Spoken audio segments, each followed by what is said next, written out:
10వ తరగతి విద్యార్థులకు శుభములు. ఈ యొక్క వీడియోలో నేను మీకు క్వశ్చన్ ట్యాగ్స్ గురించి సింపుల్గా ఒక 10 నిమిషాల్లో క్లాస్ చెప్పబోతున్నాను. క్వశ్చన్ ట్యాగ్స్ మీకు ఎక్కడ వస్తాయంటే సింథసిస్ ఆఫ్ సెంటెన్స్లో కానీ గ్రామర్ పార్ట్లో కానీ అవి రావడం జరుగుతుంది.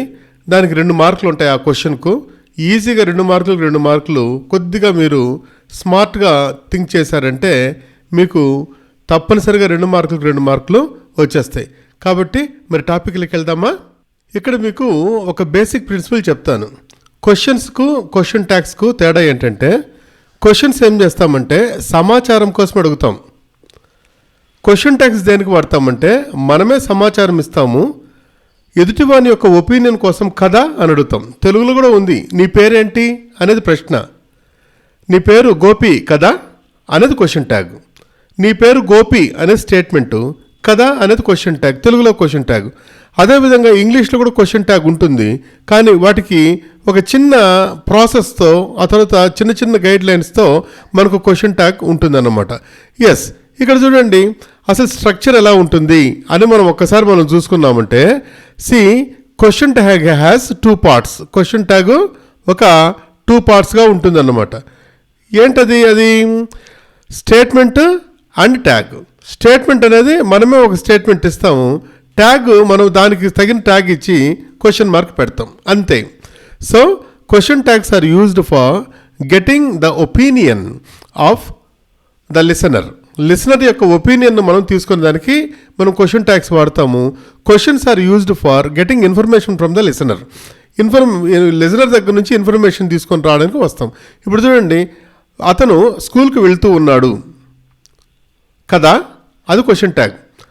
అతను స్కూల్కి వెళ్తూ ఉన్నాడా అనేది question. Okay, you have got it. So a question ట్యాగ్లో మనం తీసుకున్నా ఒక స్టేట్మెంటు ట్యాగ్ ఉంటుంది. స్టేట్మెంట్కు ఇక్కడ కామా ఉంటుంది, ట్యాగ్ స్మాల్ లెటర్తోనే స్టార్ట్ అవుతుంది, క్వశ్చన్ మార్క్ ఉంటుంది అనమాట. For example see here, you are a teacher కదా అనేది aren't you are a teacher, మీరు టీచర్ కదా అనేది ఆర్ఎంట్ యూ.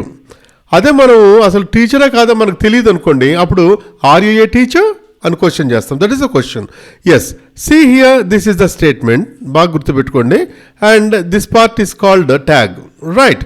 ఓకే, సి ఇక్కడ మనం చూసుకున్నప్పుడు కొన్ని రూల్స్ మనకు ఉంటాయి, ఒక్కసారి మీరు గమనిస్తుర్లేండి. Yes, okay. Next see here, positive and negative rules. ఇది అందరికీ తెలిసిందే, ఈజీగానే ఉంటుంది. Positive, negative. ఇక్కడ ఇది స్టేట్మెంటు పాజిటివ్ అయితే ట్యాగు నెగిటివ్ ఉంటుంది. ఇక్కడ చూడండి, ఇది నెగిటివ్ ఉంటుంది. ఇది ఫస్ట్ ఒక రూల్. అంటే మనకు స్టేట్మెంటు పాజిటివ్లో ఉంటే ట్యాగ్ నెగిటివ్లో ఉంటుంది.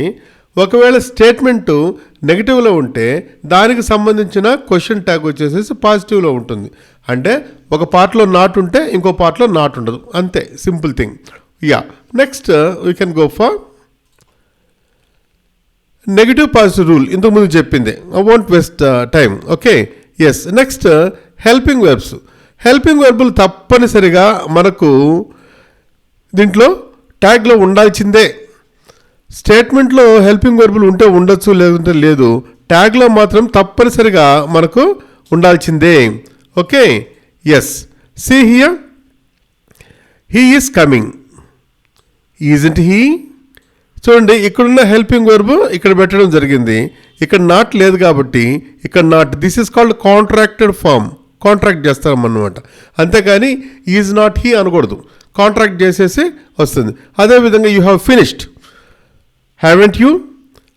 So if no helping verb, use do, does, did. ఎవరికి నో హెల్ప్, ఏ వాక్యాలకు నో హెల్పింగ్ వెర్బ్ ఉండదు? సింపుల్ ప్రజెంట్ టెన్స్కు సింపుల్ పాస్ట్ టెన్స్కు హెల్పింగ్ వెర్బులు ఉండవు. పాజిటివ్ స్టేట్మెంట్లో he goes, simple present tense. I go, simple present tense. I went, simple past tense. He went, simple past tense. Simple present టెన్స్కు simple past టెన్స్కు positive స్టేట్మెంట్లో helping వెర్బులు ఉండవు. అటువంటి వచ్చినప్పుడు మనమే హెల్పింగ్ వెర్బులు అందించాలి. సింపుల్ ప్రజెంట్ టెన్స్ అయితే డూ, డస్ వాడతాము, సింపుల్ పాస్ట్ టెన్స్ అయితే డిడ్ వాడతాం. Okay, yes. ఇప్పుడు ఒక్కసారి మీరు చూడండి, మనకు ఇది సింపుల్ ప్రజెంట్ టెన్స్ వాక్యం. She plays cricket, simple పాయింటెన్స్.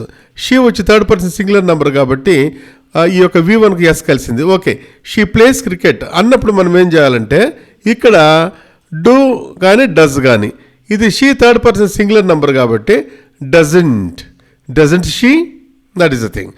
అదేవిధంగా he went home, simple past tense, he went home అన్నప్పుడు ఇది సింపుల్ పాస్ట్ టెన్స్ అంటే subject plus V2 plus object ఉంది కాబట్టి తర్వాత ఇక్కడ didn't he, that is a question tag. ఆ విధంగా జాగ్రత్తగా చూసుకోండి. ఎస్, నెక్స్ట్ మనము ప్రొనౌన్ రూల్స్. ఇక ప్రొనౌన్స్ అనేటివి మనకు తెలిసింది, ఇవన్నీ మీరు స్కూల్లో వినే ఉంటారనమాట. సి ప్రొనౌన్, చూడు Ramesh is a teacher, isn't he, isn't Ramesh కాదు, ఎందుకంటే రమేష్ అంటే సబ్జెక్టుకు సంబంధించిన ప్రొనౌన్ను మనము ఇక్కడ యూజ్ చేయాలి. అదేవిధంగా the boys subject, the boys are playing, aren't they అంటే ప్రొనౌన్ రూల్, ఇది ప్రొనౌన్ రూల్ అన్నమాట. ఇక ఇప్పుడు నుంచి చెప్పేటివి కొంచెం జాగ్రత్తగా వినండి. ఇప్పుడు నుంచి మీరు క్లాస్లో వినే ఉంటారు ఇవన్నీ ఇంతవరకు, ఇప్పుడు నుంచి జాగ్రత్తగా ఉండండి. This is very very important. See here special case. Special కేసులో ఏంది, ఐ యామ్ లేట్, యామంటై అని వస్తుంది, బట్ యామంటై అనేది ఇంగ్లీష్ గ్రామర్లో లేదు కాబట్టి ఆరంటై ఈజ్ కరెక్ట్. ఒకవేళ ఐ యామ్ నాట్ లేట్ అని అన్నప్పుడు అప్పుడు యామై గుర్తుపెట్టుకోండి. యామంటై లేదు కానీ యామై ఉంది, అది అయిపోయింది. Yes, next another thing here is imperative sentence అంటే ఆర్డర్స్ రిక్వెస్ట్స్. ఈ ఆర్డర్స్ రిక్వెస్ట్ల దగ్గర తీసుకోండి. ఇప్పుడు చూడండి, ఓపెన్ ద డోర్. ఓకే, అప్పుడు మనం ఏం చేయాలా, use will you, won't you, can you, that is the thing. See here, open the door, will you, close the window, will you, ఇవి ఇంపార్టెంట్, జాగ్రత్త. యామంటై అనేది రాదు, ఆరంటే గుర్తుపెట్టుకోండి. Then will you, shall you, దేనికి ఇంపరేటివ్ సెంటెన్సెస్కు. See here let us go, shall we. So ఇవన్నీ కొంచెం జాగ్రత్తగా పెట్టాలి, దీని కొరకే నేను మొత్తం వీడియో చెప్పడం జరుగుతుంది అనమాట. Then here statements with nothing, statements with nothing, then nobody, never, ఇవి వచ్చినప్పుడు ఏం చేయాలా, ఇక్కడ చూడండి, nobody came, simple past tense. ఇక్కడ నోబడీకి ఈక్వలెంట్ ప్రొనౌన్ వచ్చేసేసి they. Nobody came, did they, nobody వచ్చి నెగిటివ్ కాబట్టి డిడ్ దే వచ్చింది. See here this is also negative. Nothing happened, did it, చూడండి నథింగ్ హ్యాపెండ్, నథింగ్ ఇట్.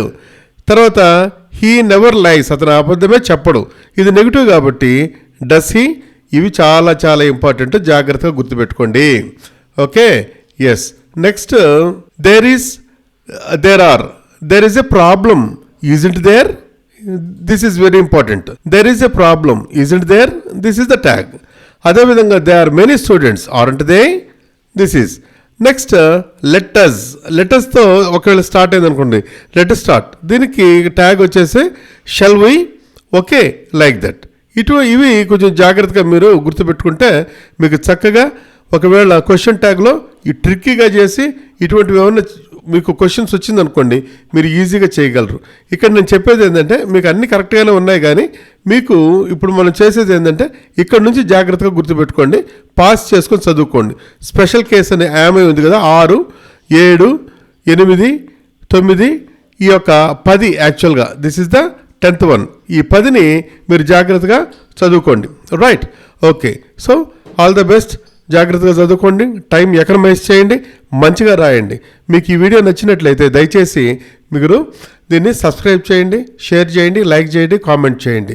మీరు తప్పనిసరిగా సబ్స్క్రైబ్ చేసుకుంటే మీకు సమ్మర్లో క్లాసెస్ చెప్తున్నాను, వాటన్నిటికీ మీకు ఆన్లైన్ క్లాసెస్కు మీరు వినవచ్చు. Thank you very much.